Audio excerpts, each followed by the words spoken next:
given me, and I know who I am. We are a chosen generation.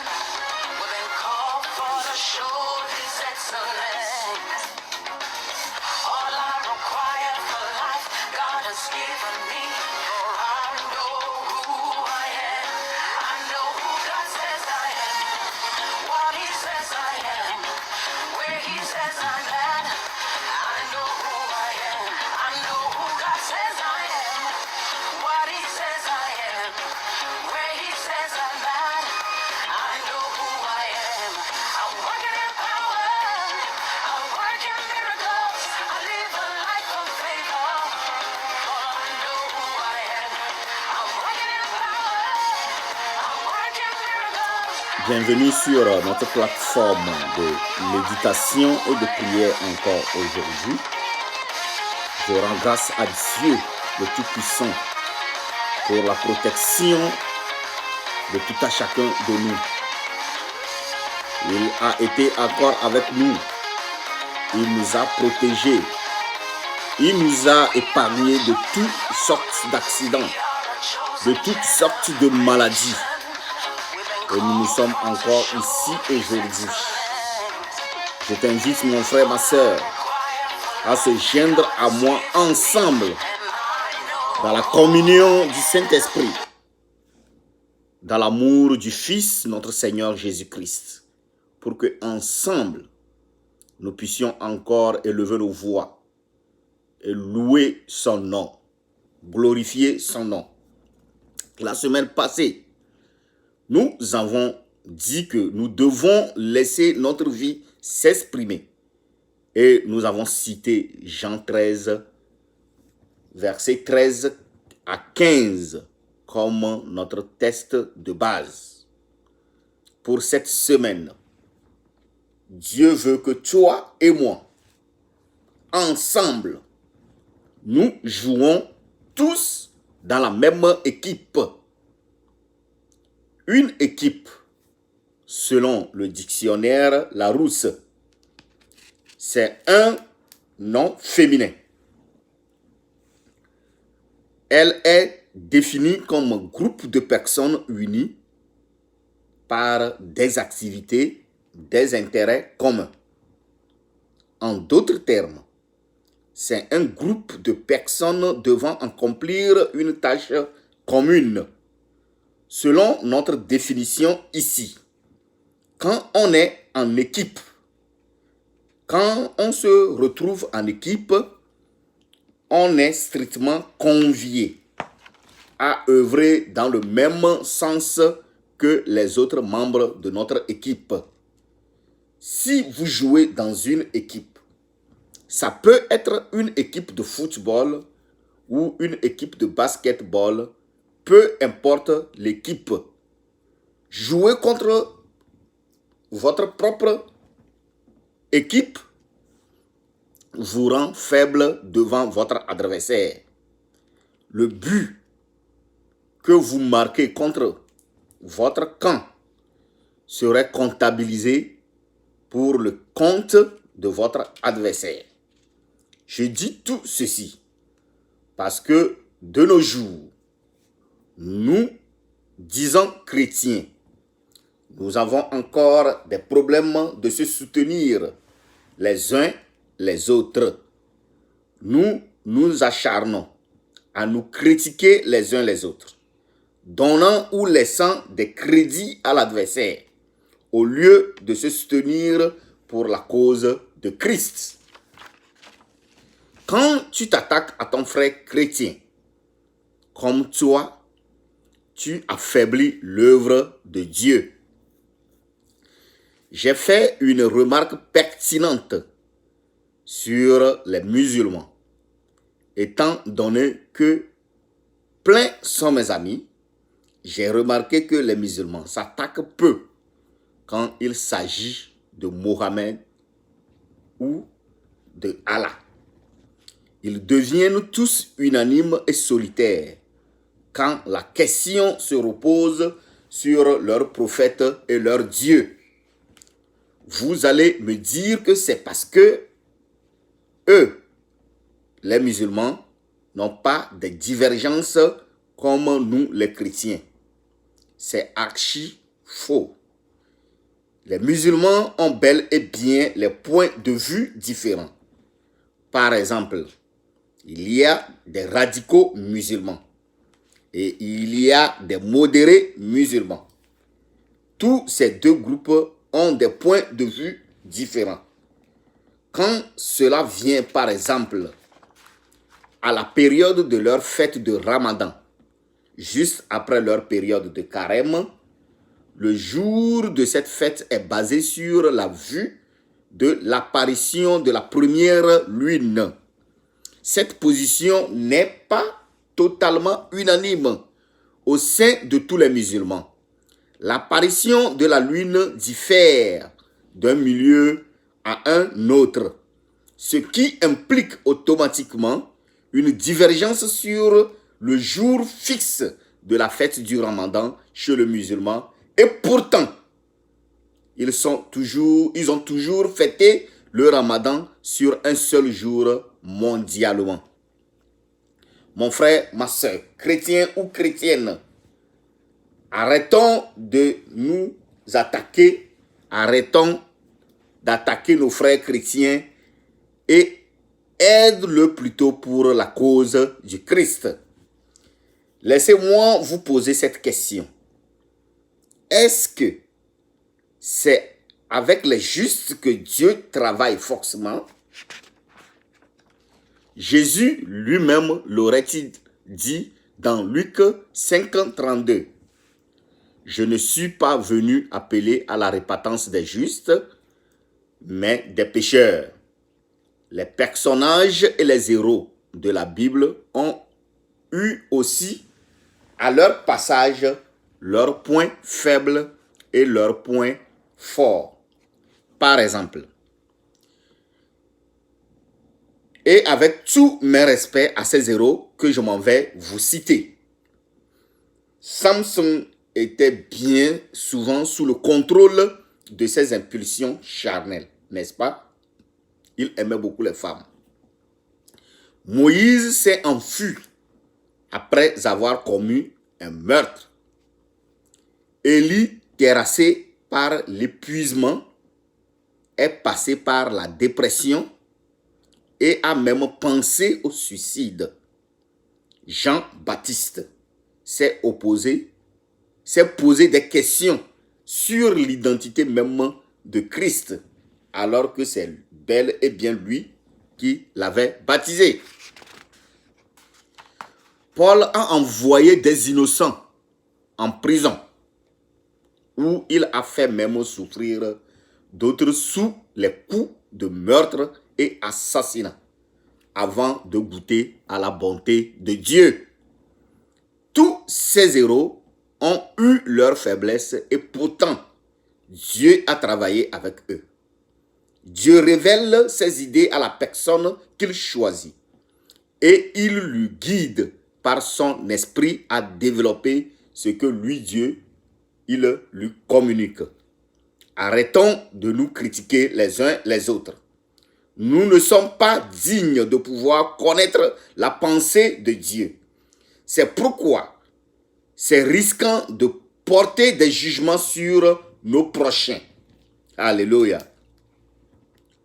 Seul l'individu qui est appelé par Dieu et Dieu lui-même communique mutuellement. Seul Dieu sonde le cœur de cette personne que lui-même a appelé.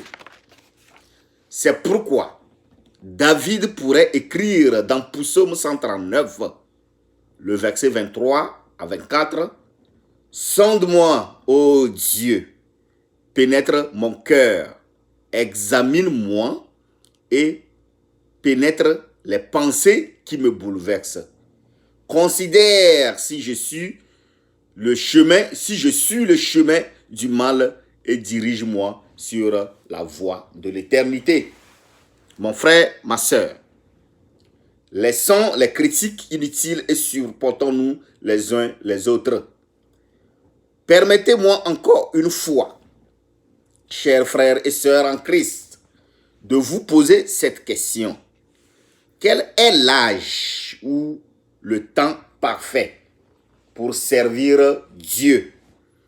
Dieu peut-il appeler quelqu'un et au même moment lui demander d'attendre pour un temps?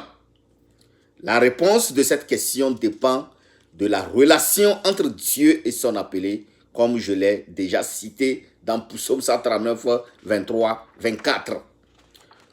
Nous, humains, nous sommes limités pour savoir le temps, l'âge ou le moment qu'un appelé peut servir le Dieu qui l'a appelé. Nous tous, nous servons le Dieu Tout-Puissant. C'est ça son nom, l'alpha et l'oméga. Toi, l'appelé, c'est Dieu que tu sers et celui qui te cadre, c'est-à-dire celui sous qui tu es, sert aussi le même Dieu. Ton rôle à toi, c'est de rester humble et écouter la voix de ton encadreur jusqu'à ton aboutissement total de la plénitude. Et lui aussi, comme ton encadreur, a le devoir de t'encadrer jusqu'à ta réussite totale. Mais la finalité, c'est pour la cause de Christ. Jésus aurait dit à ses disciples dans Matthieu 9, 37, « La moisson est grande, mais il y a peu d'ouvriers. Il y a trop de travail dans la maison de Dieu à faire, mon frère, ma sœur. » Parfois, quand je regarde ce verset que je viens de lire, je me demande pourquoi tout le monde entier ne se converge pas dans l'œuvre du Seigneur. Il y a tellement à faire dans la maison de Dieu, mon frère, ma sœur. Personne ne prend la position de personne. Arrêtons de nous faire des idées diaboliques. Tous les jours que Dieu crée, les positions se renouvellent dans sa maison. Des postes se renouvellent dans sa maison. Alors, arrêtons de nous ridiculiser. Dis-moi Amen. Mon frère, ma sœur, l'âge parfait pour servir Dieu est celui que vous avez aujourd'hui. C'est maintenant que vous pouvez vous rendre disponible. Et ce, quel que soit votre âge, tu es appelé. Je suis un appelé. Nous sommes tous des appelés dans la maison de Dieu. Alors arrêtons de nous faire des spectateurs. Dans une équipe, chacun a son rôle à jouer. Les supporters supportent les joueurs par leur chant d'encouragement. L'entraîneur encadre ses conseils par ses conseils. Les superviseurs ont pour rôle de superviser toute l'équipe, y compris l'entraîneur. Le capitaine de l'équipe joue avec ses coéquipiers dans un esprit d'entente. Et tout ça pour une victoire commune. Dans Genèse 21, verset 1, Abraham était âgé de 100 ans et Sarah de 90 ans lorsque la promesse a vu le jour. Moïse a commencé son ministère à l'âge de 80 ans et Caleb a commencé pour lui à l'âge de 85 ans. Mais Dieu a appelé Jérémie et Samuel dès leur jeunesse à devenir des prophètes, n'est-ce pas? L'âge ou le temps n'a pas sa place dans la maison de Dieu. Une dernière chose pour finir, ne nous limitons jamais. Mon frère, ma sœur, lorsque nous nous limitons ce que Dieu veut faire au travers de nous. Dis-moi Amen. Même si les choses sont tellement difficiles, cela ne doit jamais enlever en nous notre perception de ce que Dieu dit et de ce qu'il nous promet. C'est dans cette circonstance que Jésus nous dit dans Jean 10, 10, le voleur ne vient que pour voler, égorger et détruire. Moi, je suis venu afin que les brebis aient la vie et qu'elle l'ait en abondance. Mon frère, ma sœur, ne nous trompons pas d'ennemis. Ne nous sous-estimons jamais. Notre meilleur ami, notre allié et notre compagnon est le Seigneur Jésus-Christ. Il veut que nous ayons la vie en abondance. Aujourd'hui, nous ne nous limitons pas en limitant Dieu. Ne plaçons jamais notre foi en ce que nous pensons, mais plaçons plutôt notre confiance en Jésus-Christ. Il est notre rocher. Il fait de nous un plus que vainqueur.